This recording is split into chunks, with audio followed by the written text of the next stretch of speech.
శుక్లాంబరధరం విష్ణుం శశివర్ణం చతుర్భుజం ప్రసన్నవదనం ధ్యాయేత్ సర్వవిఘ్నోపశాంతయే. అఘోర మంత్ర మహత్యం. ఋషులిట్లు ప్రశ్నించిరి. శుభరూపం గల శంకర భగవాను చేత వర్ణించబడ్డ అపరాధులపై నియంత్రణ వారిని ఆపుట ఇట్టిది. ఈ విషయం మీరు మాకు తెలుపుడు. ఓ రోమహర్షణ, లౌకిక వైదిక విషయాల్లో నీకు తెలియని విషయం ఏమీ లేదు. నీవు పరిపూర్ణంగా శృతి స్మృతుల్లో చెప్పబడ్డ ధార్మిక విషయాలు ఎరిగి ఉన్నావు. అందుకే మేము అడిగిన విషయాలు వివరించము అని ఋషులు సూతుని ప్రశ్నించారు. ఋషులకు సూతుడు ఇట్లు చెప్పాను. ఓ సువ్రత, పూర్వం అఘోరుని శిష్యుడు భృగుపుత్రుడు తేజస్వియగు శుక్రుని చేత నిగ్రహము నిరోధక శక్తి విధానము హిరణ్యాక్షునికి తెలియజేయబడింది. ఆయన కృపచేత హిరణ్యాక్షుడు దైత్యులకు ప్రతాపవంతుడైన నాయకుడయ్యను. అతడు దేవతలు, అసురులు, మానవులతో కూడిన 3 లోకాలు జయించెను.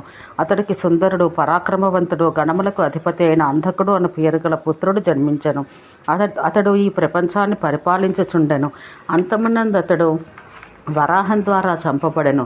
ఎవరు స్త్రీలను, బాలకులను, విశేషంగా గోవులను హత్య చేయునో లేక వానిని బంధించునో వానికి పృథ్వీపై ఈ మార్గం చేత విజయం లభ్యం కాదు. ఆ దైత్యుడు పృథ్వీదేవుని రసాతలానికి తీసుకొని పోగా అఘోర దేవుడు అతడికి ఈ నిరోధమును శక్తిని అనగా ఈ దుర్మార్గాన్ని నిష్ఫలం చేశాను. 1000 సంవత్సరాల తర్వాత వరాహుని చేత అతడు వధించబడెను. అందుచేత అఘోర మంత్ర సిద్ధి కొరకు ఏ వ్యక్తి అయినా బ్రాహ్మణులు, స్త్రీలు, గోవులకు హాని తలపెట్టరాదు. ఇది మహారహస్యవంతమైన విషయమైన రహస్య విషయాలతో నేను నీకు తెలుపుతున్నాను. అఘోర మంత్రసిద్ధి యొక్క ధార్మిక కృత్యం శక్తిశాలులకు రాజుల చేత దుర్మార్గులు అట్లే భారీగా సామూహిక హత్యకాండకు పాల్పడు వారికి విరుద్ధంగా నిర్వహించాలి. ఈ మంత్రసిద్ధి యొక్క అభ్యాసం బ్రాహ్మణులకు లేక తమ దేశ పాలకునికి విరుద్ధంగా ఆచరించకూడదు. ఆ ధర్మ యుద్ధస్థితి కలిగినప్పుడు మాత్రమే ఈ సర్వోత్తమ అనుష్ఠానం ఆచరించాలి. అంతేకాక నిర్దయుడైన వ్యక్తి చేత దయాపాత్రులపై అత్యాచారం జరుగుతున్నప్పుడు మాత్రమే ఈ ధర్మకృత్యాన్ని పూర్తిగా చెయ్యాలి. దయాళుడైన భక్తుడు దయాళుడైన వ్యక్తి చేత దీన్ని చేయించరాదు. ఇందు సందేహం లేదు. ఎప్పుడు ఈ అనుష్ఠానం చేయించబడనో అప్పుడే నిగ్రహించగల శక్తి ప్రాప్తిస్తాయి. ఓ మునులారా, ఈ మంత్రసాధకుడు ఘోర రూపము కల అఘోర మంత్రాన్ని 1,00,000 మార్లు జపం చేయాలి. దాని అందు 10వ భాగం అనగా 10,000 మార్లు తిలాహోమం చేయించాలి. సాధకుడు 10,000 తెల్లని పూల చేత బాణలింగంపై లేక పవిత్ర అగ్నియందు పూజ చెయ్యాలి. ఈ క్రియ చేత మంత్రసిద్ధి కలుగుతుంది. లేని ఎడల అతడు ద్రష్ట కాలేడు. అదేవిధంగా అతడికి సిద్ధులు ప్రాప్తించవు. స్వయంగా ప్రత్యేకంగా ప్రేతస్థానం అనగా శ్మశానమందు దీని సాధన ఉనర్చాలి. కేవలం విద్వాంసులు, బుద్ధిశాలులకు బ్రాహ్మణులు ఈ అనుష్ఠాన కృత్యం చెయ్యాలి. వారు శివభక్తులుగా కానీ మంత్రసిద్ధి కలవారుగా కానీ అయ్యి ఉండాలి. బుద్ధిశాలి యగు వ్యక్తి దీన్ని తన కొరకు కానీ లేక ఆ దేశ పాలకుని కొరకు కానీ చేయవచ్చు. బుద్ధిశాలి యగు వ్యక్తి పూర్వ దిశ నుండి ప్రారంభించి ఉత్తర పూర్వ కోణంపై అనగా ఈశాన్యంతో సమాప్తియగు 8 దిక్కుల యందు 8 త్రిశూలాలు స్థాపించాలి. 24 మొనలు చివర గల త్రిశూలం తయారు చేయించాలి. ఇవి అఘోర త్రిశూలం యొక్క రూపాలు. ఆ రూపాలు లేక విగ్రహాలు అన్నింటికీ సంకలితం చేసి ఒక స్థానమందు ఉంచాలి. సర్వము నాశనం చేయి దేవతయగు అఘోరుడు ధ్యానం చేశాక ఈ అనుష్ఠానం చెయ్యాలి. సాధకునికి తన శరీరంపై 1,000,000 కాలాగ్నులతో సమానమైన అనుభవం కలగాలి. ఇట్లు 8 మార్లు అనుభవం కలుగుతుంది. శూలము, కపాలము, పాశము, దండము, ధనుస్సు, బాణము, డమరకం, ఖడ్గము అను ఈ 8 ఆయుధాలు క్రమంగా ఉంచాలి. నీలకంఠునికి 8 భుజాలు కలవు. ఆయన వరదాత దిగంబరుడు, పంచతత్వాలపై స్వారీ చేయువాడు, స్వయంగా అర్ధచంద్రాకారుడు. ఆయన కోరదంతాలు కారణంగా కరాలుడుగా భయంకరుడుగా ఉండును. ఆయన రౌద్ర దృష్టి కలవాడు. ఆయన సర్వదిక్కులను హహా ఫట్ అను ధ్వని చేత ప్రతిధ్వనింపచేయువాడుగా ఉండును. భక్తులు ఆయన ఈ విధానం చేత ధ్యానం చేయాలి. ఆయనకు 3 నేత్రాలుండును. నాగపాసం చేత ఆయన ముకుటం అనగా కేశాలు బంధించబడి ఉంటాయి. సర్వాభరణాల చేత భూషితుడై ఉండును. ఆయన చితాభస్మాన్ని శరీరమంతటా పూసుకొని ఉండును.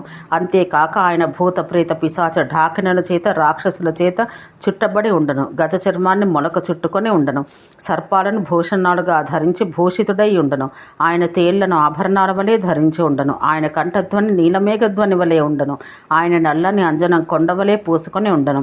సింహ చర్మాన్ని పై వస్త్రం వలె కప్పుకొని ఉండును. ఆయన భయానక రూపంతో ఉండును. సువ్రతులారా, భక్తులు అఘోరుని ఈ రూపం ధ్యానించి అంతకు పూర్వం చెప్పబడినట్టు 36 మంత్రాలతో ప్రాణాయామం చెయ్యాలి. ఆయన మహాముద్రను చూపుతూ పిమ్మట పవిత్ర అనుష్ఠానాలన్నింటినీ ఆచరించాలి. సిద్ధమంత్ర సాధకుడు విగ్రహాన్ని చిత అగ్ని లేక ప్రేతస్థానమందు స్థాపించాలి. సాధకుడు 5 హోమకుండాలు తయారు చేయాలి. ఒక్కటి మధ్యగాను మిగిలినవి ప్రత్యేకంగా పూర్వ దక్షిణ పశ్చిమములందు ఉత్తరాన 4 దిక్కుల యందును శాస్త్రవిధిని అనుసరించి చెయ్యాలి. ఆచార్యుడు మధ్యకుండానికి ఎదురుగా కూర్చోవాలి. సాధకులు దిశలయందలి కుండములకు ఎదురుగా ఆసీనులు కావాలి. అతడు కుశలను విలోమ క్రమంలో పరిచి శూలాన్ని పట్టుకోవాలి. అతడు స్వయంగా కాలక్రమ మధ్యాహ్న ఆసనంపై కూర్చోవాలి. సాధకులైన ఆయన శిష్యులు తమ ఆసనములందు కూర్చోవాలి. 32 అక్షరములు గల ఆధీన మంత్రముతో ఘోర రూపం గల అఘోరుని ధ్యానించాలి. 12 అంగుళాల పరిమాణం గల తాండ్ర చెట్టు శాఖ యొక్క ముక్క తయారు చేయాలి. తమ రాజు శత్రువు యొక్క బొమ్మను తయారు చేయించాలి. కుండమును బొగ్గుతో పాటు బొమ్మ వీపుపై ఉంచాలి. బొమ్మ కిందకు కాలుపైకి ఏర్పాటు చేయాలి. అంతట సాధకుడు క్రోధం చేత నిండిన ముద్రయందు కుండమును తవ్వి రాజు శత్రువు యొక్క బొమ్మను ఉంచాలి. శ్మశానం నుంచి అగ్నిని తీసుకువచ్చి ధ్యానం యొక్క ఊక చేత కాల్చాలి. సాధకుడు బ్రహ్మచర్యయుక్తుడై మౌనంగా ఉండి అక్కడ అగ్నిని స్థాపించాలి. అంతటా అతడు కుండం యొక్క నాభియందు మయూరాస్త్రం చేత ఎర్రని వస్త్రం కొంచెం చేసి పత్తి గింజల ఊక చేత అగ్నిని ప్రజ్వరల చెయ్యాలి. అప్పుడు అతడు గానుగతో తీయబడ్డ నూనెను ఇతర హోమ సామాగ్రితో కలిపి హోమం చెయ్యాలి. అతడు కృష్ణపక్షాన చతుర్దశి నాడు ఆరంభించి అష్టమి వరకు క్రమంగా 1008 మార్లు హోమం చెయ్యాలి. మండుతున్న బొగ్గు యొక్క స్థానమందు ముట్టుకోరాదు. ఈ అనుష్ఠానం పూర్తయిన తర్వాత రాజు యొక్క శత్రువుడు మొత్తం పరివారంతో సహా సమస్త దుఃఖపీడితులై మరణిస్తారు. అఘోర మంత్రం జపిస్తూ భక్తుడు ఈ సామాగ్రిని మరణించిన మనుషుని యొక్క కపాలమందు ఉంచాలి. గోళ్ళు, మనుషుని వెంట్రుకలు, బొగ్గు, ఊక, బూడిదలు, చీపురుతో ఎగిరిపోయిన దారిపై గల ధూళి, విషం గల సర్పం యొక్క కోసం, ఎద్దు దంతంలో ఆవు దంతాలు, గోళ్ళు, నల్లలేడి లేక పిల్లి యొక్క కూరలు, పంది దంతాలు, ఈ అన్నింటినీ ఒకచోట చేర్చి ఉత్తమ అఘోర మంత్రం 108 పర్యాయాలు జపం చెయ్యాలి. అన్ని వస్తువుల చేత నింపబడ్డ కపాలాన్ని శవంపై కప్పు వస్త్రం యొక్క ముక్క చేత కప్పాలి. ఈ వస్తువులన్నింటి పొలం, ఇల్లు, శ్మశాన ప్రదేశం, నగరం లేక శత్రుదేశమందు పాతాలి. సూర్యగ్రహణం ఏర్పడినప్పుడు లేక చంద్రుడు అష్టమ రాశి ఎందున్నప్పుడు ఈ మంత్రం జపించాలి. ఇట్లు చేయుటచే శత్రువు తన పదవి నుంచి భ్రష్టత్వం పొంది నాశనమగును. గమన సమయమందు రాజ శత్రువు యొక్క చిహ్నమును భూమిపై గీయాలి. దాన్ని దర్పణ తలంపై కనబడినట్టు చెయ్యాలి. ఆ స్థానంపై వితానం అనగా వస్త్రం చేత కప్పాలి. 4 తోరణాలు చేసి కుశతో చేసిన దండను వేలాడదీయాలి. రాజధాని యొక్క సమృద్ధిని సూచిస్తూ వేదమంత్రోచ్చారణ చెయ్యాలి. అప్పుడు భక్తుడు శత్రువు యొక్క శిరమును తన్నాలి. ఇట్లా చేసిన రాజు యొక్క శత్రువులు నాశనం జరుగును. దుష్టుడొక వ్యక్తి తన రాజుకు విరుద్ధంగా ఈ అభిచార కృత్యాన్ని చేస్తే అతడు స్వయంగా తన కుటుంబ సహితంగా మరణించును. అందుచేత ప్రతి వ్యక్తి తన రాజును రక్షించుటకు ప్రజలు, మంత్రులు, భటులు ధార్మిక అనుష్ఠానంతో రక్షించుకొనవచ్చు. మీకు తెలిపిన ఈ రహస్యాలు వేరొకరికి చెప్పరాదు. అఘోర మంత్ర మహత్యం అను 50వ అధ్యాయం సమాప్తం. ఓం శాంతి శాంతి శాంతి.